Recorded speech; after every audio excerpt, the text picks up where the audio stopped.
once again, badasses, my name's Aaron. This is Total Bad News. Let's jump into it. There's a lot of shit to cover this week. Pokemon Unite was announced yesterday morning. It's a MOBA, and that means something. I have no idea what a MOBA is. I asked my buddy Josh, the Top Hat Gamer, what a MOBA is, and his answer was score points and win. It looked neat. It's a free to start game, whatever that means. I think it's free to play, but they just call it free to start so it doesn't sound so bad. There's no release date for it yet, but it's being made by Tencent, so you can expect lots of egregious microtransactions. Can't even say it, it's so bad. There was an Avengers, what they call the War Table, yesterday morning. It was a presentation that showed off some new features of Avengers. That game looks like Destiny, but starring Avengers. And, you know, I'm not a huge fan of Destiny, but I am a huge fan of Avengers, so I'll probably play it. They also announced this week that it will be coming to the PS5 and the Xbox Series X. You'll have a choice between playing at 30 frames per second at the highest resolution with all the pretty graphics, or you can tone that stuff down, go for a dynamic 4K resolution and a 60 frame cap. They mentioned that there'll be instant loading on PS5 and they'll be using the adaptive triggers for stuff, as well as the 3D audio in the PS5. And it'll be a free upgrade if you get the PS4 version, so rad. I'm super on board, because I mean, if it's going to be like Destiny, I'm sure it'll be around for a while, hopefully, if it sells well. And how could it not sell well? It's Avengers. RIP Mixer, Microsoft's streaming platform is dead, it's gone, it's buried, bye-bye, at least it will be, on July 22nd, because that's when they're going to redirect all the traffic to Facebook Gaming. They've made some deal with Facebook Gaming where basically all the outcasts from Mixer go to Facebook Gaming unless they don't want to, in the case of Ninja and Shroud, both of whom had large audiences on Twitch before Microsoft offered them millions of dollars to be exclusive to Mixer. But now that Mixer's shutting down, they were offered a contract with Facebook Gaming. They didn't take that, which meant that Microsoft had to pay out their contracts. In the case of Ninja, he got $30 million. Look, Microsoft, I'm just gonna tell you right now. That's a little too much for Ninja, I'm just saying. Shroud was given $10 million, which still too much. And not only did they get paid millions of dollars just for leaving Mixer, they can now go wherever they want. They're free agents. They can go back to Twitch if they want, or they can... They're not going to use Facebook Gaming, let's face it. Streamers who were partners on Mixer are now partners on Facebook Gaming, and viewers with subs or outstanding Ember balances, whatever the fuck that is, they will get Xbox gift cards to, you know, the nearest amount to whatever the fuck that's worth. In a way, this sucks. I actually didn't mind Mixer as a platform. I thought it was pretty cool. But, you know, no one was using it, so what's the point of watching it? I definitely wasn't going to go watch Ninja, that's for sure. Speaking of Facebook, Ready at Dawn was acquired by Facebook this week.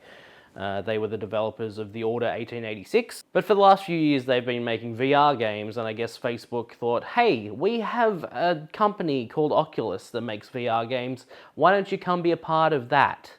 And now they are. So Ready at Dawn is now an exclusive VR developer, and they're not having any layoffs. Everyone's going over to the team at Oculus now. But Facebook was quick to say that they are still operating independently. So I don't really know what that relationship is. So they own the company, but they have no involvement. It's weird. But anyway, that happened. Crash Bandicoot 4 is real. And it's about time. You'll put some applause in there, right? No? Fuck you. That's right, Crash Bandicoot is back. This is an official number 4 of Crash Bandicoot, and the subtitle is It's About Time, which works in a couple of different ways because it is about time that they made another Crash Bandicoot game, and also the game involves time travel and stuff because it's Crash Bandicoot. Toys for Bob are developing it, who are known for Skylanders and the Spyro Reignited trilogy. I loved the work they did on Spyro Reignited, and this game looks really good. I saw some gameplay as well as the trailer, and I am totally on board for whatever they're doing. It looks like a proper return to form for Mr. Crash Bandicoot. Now it's time for movie news. They're making a sequel to Chicken Run, which is at the moment titled Chicken Run 2, and it's going to be on Netflix. Seeing as it will be a stop-motion animated motion picture feature film, it'll be out in like 100 years. It'll actually be out in 2022, they say. And now, because every movie needs to have the word Ferrari in the title, known Italian man Hugh Jackman will be playing Enzo Ferrari in Michael Mann's Ferrari. This is all well and good. I like cars, and I like movies about cars and racing and driving. All well and good. But the interesting part of this story to me was the fact that apparently Christian Bale was going to be playing Enzo Ferrari originally in this movie. Christian Bale, of course, was in Ford vs. Ferrari. Not playing Enzo Ferrari, but he was in the movie, and he had to be replaced by Hugh Jackman because he put on too much weight for the role and developed health issues. Look, this is for Christian Bale, okay? Dude, stop doing this to yourself. You put weight on, you take weight off, just be you, man. Chill out. Just take roles where you can be you. And, you know, maybe if you need to put on weight, just wear a fucking fat suit or something. Just stop doing it. And finally, in the best movie news this week, Michael Keaton, the Batman, will be playing the Batman in Ezra Miller's Flash movie. I'm pretty excited for a number of reasons. Obviously, Michael Keaton, one of the best Batmans ever. Batman. Multiple Bat guys, so it have to be Batman, but he is Batman, so he's one of the